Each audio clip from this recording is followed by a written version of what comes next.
ନିଷ୍ଠାର ସହିତ ଶପଥ ନେଉଛି ଯେ ମୁଁ ରାଷ୍ଟ୍ରର ଏକତା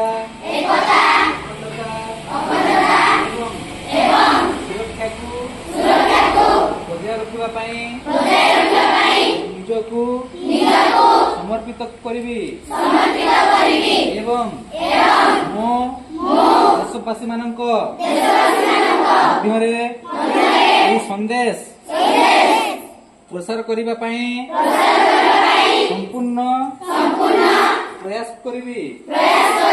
ମୁଁ ଏହି ଶପଥ ମୋ ଦେଶର ଐକ୍ୟ ଭାବନାକୁ ସମ୍ମାନ ଜଣାଇ ନେଉଛି ଯାହାକି ସର୍ଦ୍ଦାର ବଲ୍ଲଭଭାଇ ପଟେଲଙ୍କ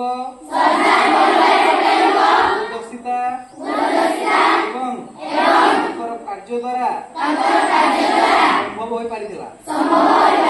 ମୁଁ ମୋ ଦେଶର